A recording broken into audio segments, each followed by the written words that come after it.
ஒரு அழகான மற்றும் அமைதியான கிராமம். அந்த கிராமத்தில் ராமு என்ற ஏழை சிறுவன் வாழ்ந்து வந்தான். ராமு வறுமை காரணமாக படிக்க முடியாமல் ஆடு மேய்க்க சென்றான். ஒவ்வொரு நாளும் அவர் தனது ஆடுகளை மேய்ச்சலுக்கு காட்டுக்கு அழைத்துச் சென்று வீட்டிற்கு அழைத்து வருவான்.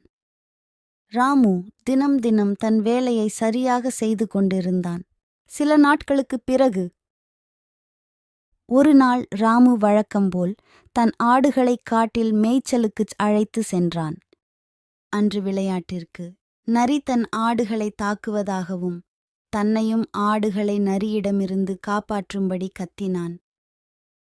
காப்பாத்துங்க, காப்பாத்துங்க, என்ன காப்பாத்துங்க, நரி வருது, காப்பாத்துங்க. ராமுவின் அலறல் சத்தம் கேட்டு அருகில் இருந்த அனைவரும் ஓடி வந்தனர். காப்பாத்துங்க, காப்பாத்துங்க, என்ன காப்பாத்துங்க, நரி வருது, காப்பாத்துங்க. தம்பி, உனக்கு ஒன்னும் ஆபத்து இல்லையே? நரி எங்கப்பா? நரி எங்கே என்று எல்லோரும் கேட்கிறார்கள்.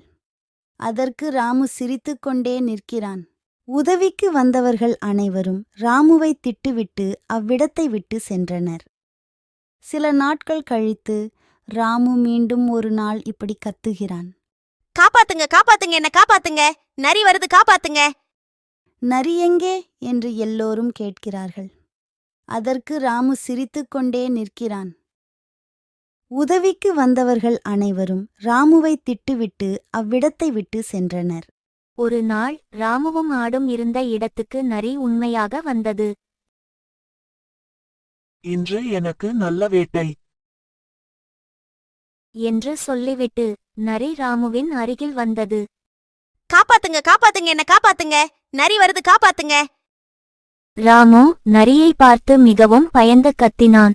ராமு மிகவும் பயந்து அலறினான். ஆனால் யாரும் உதவிக்கு வரவில்லை.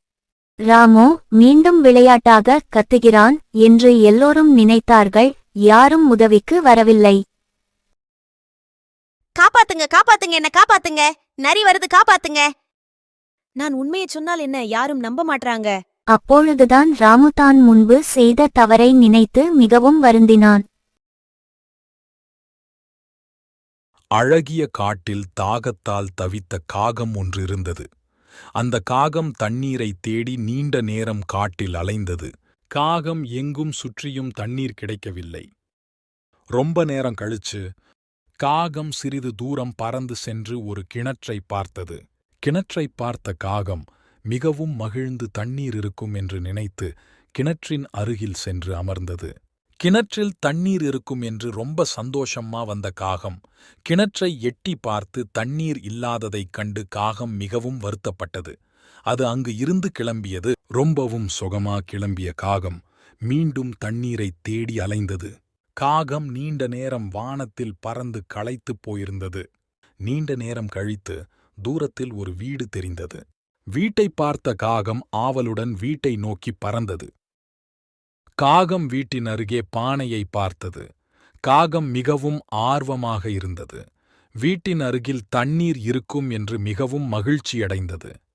பானைக்குள் எட்டிப் பார்த்த காகம் மிகவும் அதிர்ச்சியடைந்தது. பானையின் அடிப்பகுதியில் சிறிதளவு தண்ணீர் மட்டுமே இருந்தது. என்ன செய்யறது அப்படின்னு யோசிச்ச காகத்திற்கு ஒரு ஐடியா கிடைச்சது. ரொம்ப புத்திசாலி காகம் அருகில் கிடந்த சிறு சிறு கற்களை ஒவ்வொன்றாக எடுத்து பானைக்குள் போட்டது. காகம் பானையில் கற்களை போட்டதால் அடியிலிருந்த தண்ணீர் கொஞ்சம் கொஞ்சமாக மேலே வந்தது. தண்ணீர் மேலே வருவதைக் கண்டு காகம் மிகவும் மகிழ்ச்சியடைந்தது. காகம் விரும்பிய அளவுக்கு தண்ணீர் குடித்தது. தண்ணீரை குடித்த புத்திசாலி காகம் மிகவும் மகிழ்ச்சியுடன் வானில் பறந்து சென்றது.